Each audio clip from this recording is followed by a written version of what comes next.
on trouve de plus en plus de spectateurs. Quinzaine des réalisateurs, semaine de la critique, perspective du cinéma sont aux côtés de la sélection officielle de dangereux adversaires, la qualité des films présentés étant parfois supérieure.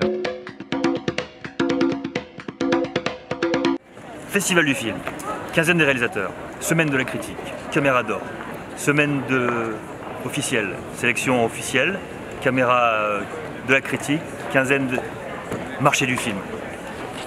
Eurociné existe depuis 1937. Elle s'appelait pas Eurociné au début, mais depuis 1957, c'est dans notre famille. On est toujours là, voilà, avec un catalogue d'une centaine de films. Certains des noirs et blancs que mon père avait produits dans les années 50, jusqu'à des films qu'on a fait en coproduction à gauche et à droite.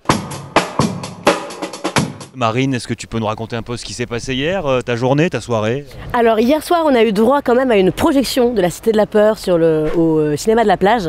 La Cité de la Peur qui fêtait ses 25 ans et qui est quand même le film culte par excellence qui a été tourné pendant le Festival de Cannes. Je préfère me concentrer sur les sélections parallèles en fait, voilà, du Festival de Cannes. Tu parles de quoi? De la quinzaine, de la semaine de la critique? Voilà, c'est-à-dire qu'il y a la sélection officielle, donc la compétition, un certain regard, les courts-métrages, les films hors compétition, qui sont un petit peu voilà, toute la sélection principale, j'ai envie de dire, à Cannes. Et à côté, eh bien, il y a les sections parallèles, c'est-à-dire la quinzaine des réalisateurs, l'Acide et la semaine de la critique.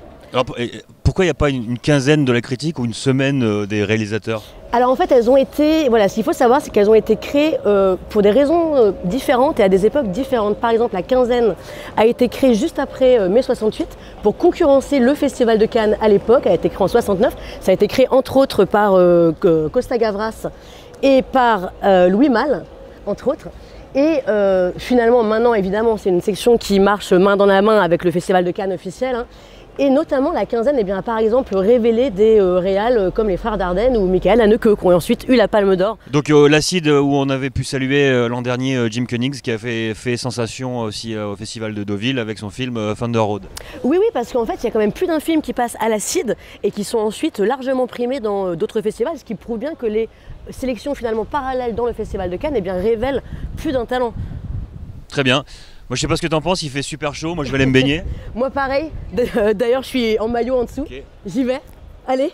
Merci. On se retrouve très vite. Paris en l'antenne. Autre phénomène que l'on peut constater à Cannes, les stars ne sont plus celles du grand écran, mais celles du petit écran.